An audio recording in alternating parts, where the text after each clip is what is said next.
बीड जिल्ह्यात आणि जालना जिल्ह्यात स्थिती चिंताजनक। दोन्ही जिल्ह्यांचा शरद पवार दौरा करणार। राज्यकर्त्यांनी आरक्षणाच्या मुद्द्यावर दोन बाजू घेतल्या हे चूक। माझा महाकट्ट्यावर पवारांनी मांडली भूमिका। मनोज जरांगे आणि ओबीसी नेत्यांना एकत्र बोलवा, शरद पवारांचा राज्य सरकारला सल्ला। आरक्षणाचा वाद सर्वांनी मिळून सोडवण्याची विनंती। आचारसंहिता लागेपर्यंत वेळकाढूपणा करतायत हे सत्ताधारी आणि विरोधकांचं षडयंत्र। मनोज जरांगेंचा गंभीर आरोप। तर आरक्षण न दिल्यास सरकार पाडणार, जरांगेंचा इशारा।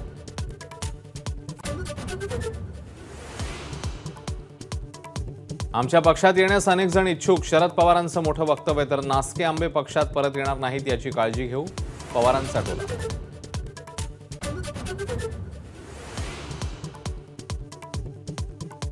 अजित पवार गटाचे विधान परिषदेतले आमदार बाबाजानी दुर्राणी पुन्हा एकदा शरद पवारांसोबत। शरद पवारांच्या उपस्थितीमध्ये दुर्राणींनी केला पक्षप्रवेश।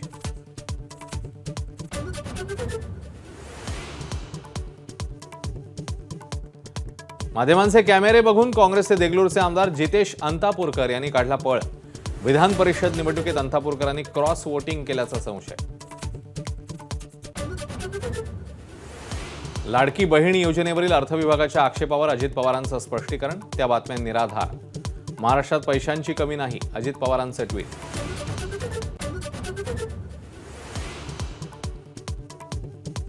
कोल्हापुरात पंचगंगा नदीची पातळी वाढल्यामुळे अनेक भागात पाणी। जिल्ह्यातील 98 बंधारे पाण्याखाली। राधानगरी धरणाचा एक दरवाजा बंद झाल्यानं दिलासा।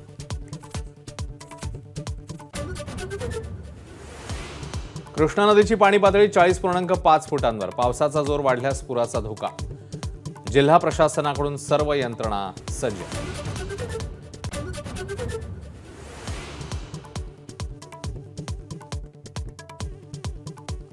यवतमाळच्या आर्णी तालुक्यात पुराच्या पाण्यामध्ये बैलगाडी गेली वाहून। शेतकऱ्याचा थोडक्यात जीव बचावला, तर बैलगाडीच्या मागे बांधलेली जनावरं गेली वाहून।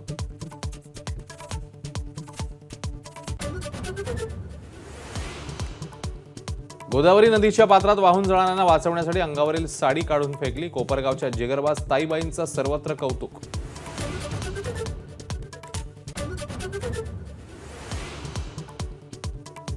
नेमाज मनू भाकरचा अंतिम फेरीमध्ये प्रवेश। पॅरिसमध्ये जागवली पहिल्या ऑलिम्पिक पदकाची आशा। सिंध नदीवरील उद्घाटन सोहळ्यामध्ये शरद, सिंधू भारताचे ध्वजवाहक।